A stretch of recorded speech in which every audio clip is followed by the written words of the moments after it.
Hey guys, welcome back to my channel. My name is Kylie and today's content is going to be a little bit different, but for those of you who are mama or daddy writers out there, this may be relevant to you because we're going to be talking about my first trimester and having baby number 2 in 3 months. So let's get into it.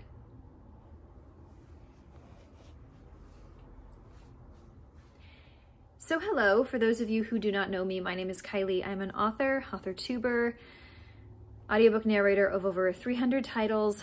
This is Oscar, my cat who is desperate for attention right now. And a game, so I'm a nerd professionally, I say, but yeah, I'm a stay-at-home mom. So I do the stay-at-home mom thing and I have my own business and I write and create content. I have a heat vent right next to me, so that is what that is. It's right over there and it's just kicked on.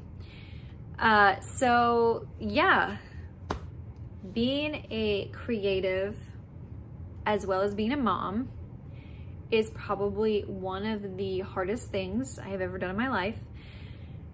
When my son came on board March 15th, when my son came on board March of 2021, I had no idea how much my life was going to be turned upside down. And it was turned upside down in a good way, but we had to get there because my pregnancy was perfect. My labor and delivery was painless, easy. I laughed through the whole thing, but I had postpartum anxiety so bad after having him. And it never occurred to me, because everything was going so perfect, that that would have happened. And I realized how much worse it was created, and I realized how much worse that anxiety grew, realizing that my worth was tied to the amount of audio I could do, the amount of words I could write, the amount of money I could bring in, versus having to shift my mindset and take care of this little person that needed me 24/7. And going through that experience, while it was painful and during the, the plague, so it was kind of isolating because we lived in Texas at the time, away from both sets of family. And having this experience come around again, where we live in upstate New York, we're very close to my family. Yes, I hear you. We're very close to my family, and my sister is actually giving birth any day now, and my sister-in-law is giving birth any time in January, mid-January. So there's a lot of babies coming right now in our family, and we're so blessed and so happy. But one of the things that I wanted to discuss was this idea of a second child. And for my husband and I, when we had our first, my postpartum was so bad. It was anxiety, it was not depression. I literally would not let him go. Like, I wanted to hold on to him forever because I was just so afraid that if I let him down to sleep, he would stop breathing. I had irrational fears about, oh my gosh, what about this? What about this? What about this? And the postpartum anxiety ebbed and flowed as we went through different phases. So of course, with the food phase, I was very concerned about choking, stuff like that. And at the time, we were like one and done, one and done, one and done. Like, I don't want to go through this again. I don't want to put my husband through this again. I don't want to put anybody through this again. This is horrifying. But I came out of it, the majority of it, about month 4. And we had a lot of stuff going on, including moving back up here across country. We really wanted to put down roots, and Texas, the property values and everything were so exorbitant that it just wasn't gonna work the way that we thought it was going to work. And so we made the choice to move. I gave my husband options. I said Florida, Tennessee, Illinois, or back home to New York. And he chose back home to New York so that I could be close to my family, because he didn't want to live in Illinois. And so my husband said, why not in New York? And I was like, okay. So we moved, and we moved in back in with my parents, which was a weird situation. It was amazing because they got to hang out with their grandson, who they had pretty much missed the first year of his life, minus a couple of visits because we lived so far away. And it was still that plague time. So travel was a little bit, it wasn't as restrictive, but it wasn't as open as it is currently. So that was really nice. And we were able to save, pay down debt, really look at homes in the area. And obviously I'm sitting in our home right now, which is amazing to think about. All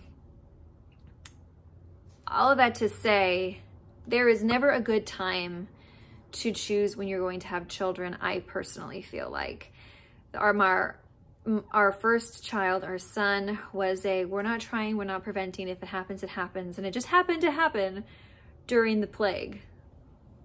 And then he was born during the plague the following year.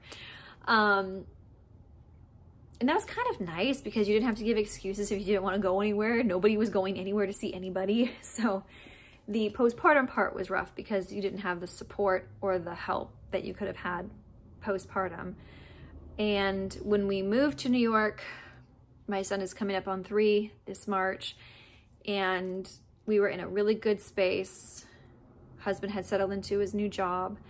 I was doing really well balancing, figuring out how to balance, audiobooks, nap time, and being a mom. And it happened. We just said, we literally wrote down a list of pros and cons of having a second.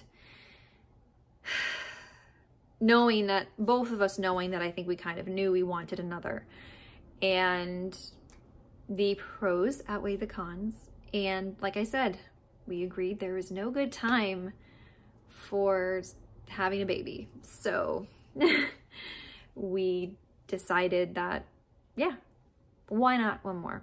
So I did do ovulation tracking for 3 months, and then tried for 3 months, and 3rd month of the trying, we got it. So yay. Super blessed, super thankful that that went the way that it did.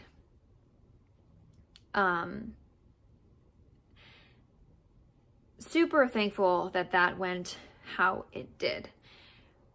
At this point, we have found a house, put in the offer, approved the offer. Now we're waiting on closing, and we find out I'm pregnant. So that's fun, because now my first trimester is going to be moving into and preparing a house to get ready for us to move into. Aska, you are in the way. So first trimester, how did it compare to my first? There were a lot of similarities. I had a pretty easy first trimester. The one thing I will say about this one that I did not have in the first was fatigue. The fatigue hit hard for this one, more so than the nausea. And I want to think that that is because I already had a little person here, that I couldn't just go sleep it off whenever I wanted to, since I worked from home during my son and it was the plague. So we worked from home and I couldn't just go take a nap whenever I felt like it and pick up work whenever I felt like it.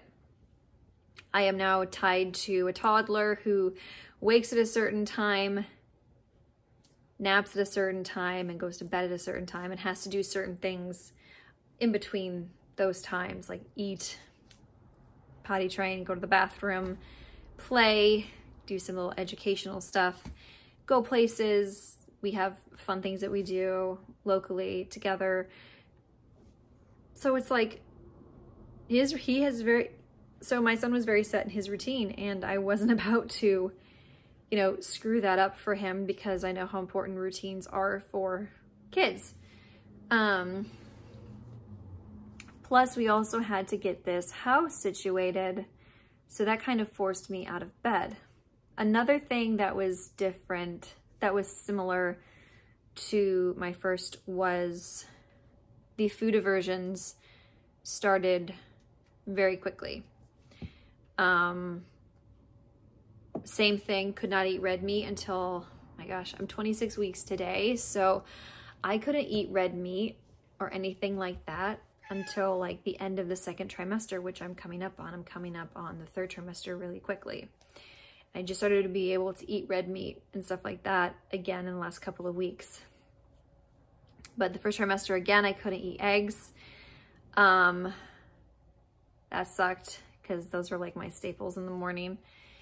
And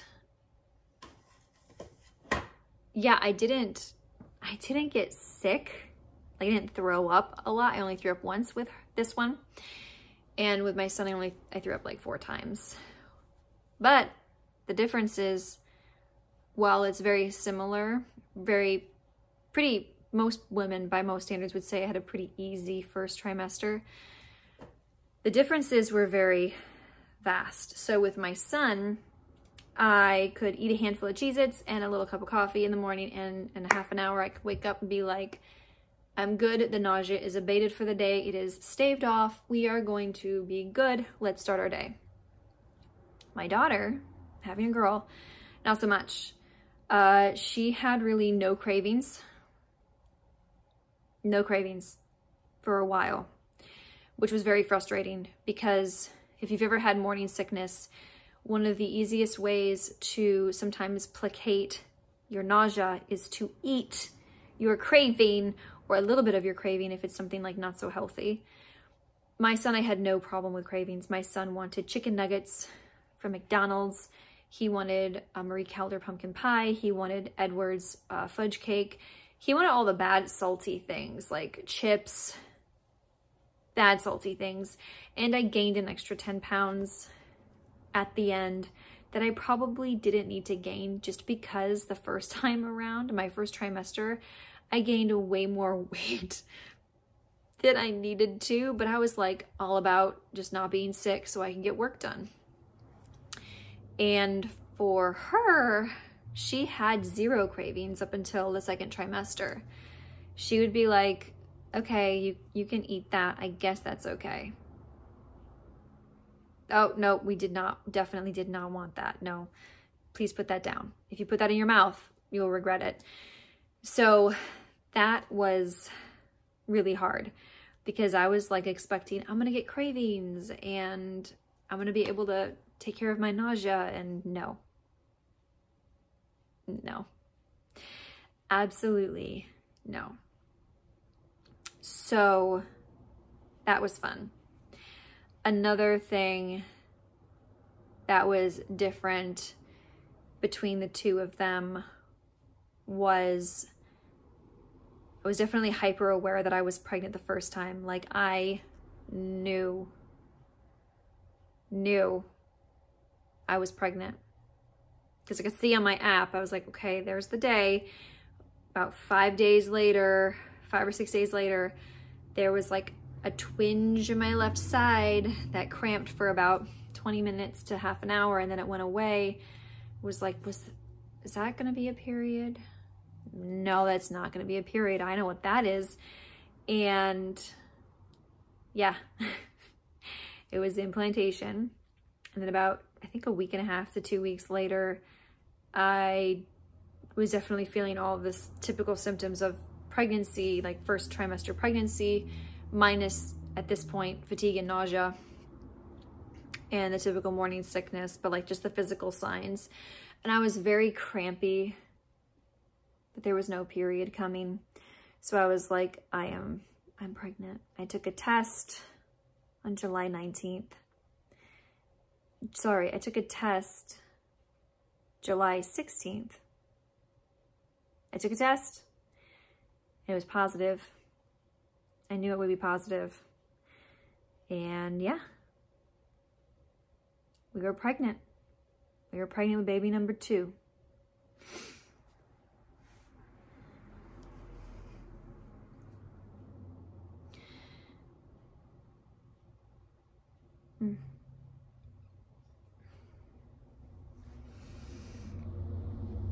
Other than that, first trimester has been pretty easy. Obviously, moving into a new house has been extremely interesting while being pregnant through the first trimester, but it's been a really good distraction, and now we're settled and we're in and everything is going well. So yeah, that is the story of our second conception and first trimester wrap up for me. So I will see you in a few weeks to do the second trimester, which hasn't been as great as the first one, but we'll talk about that later. So from me to you guys, one love.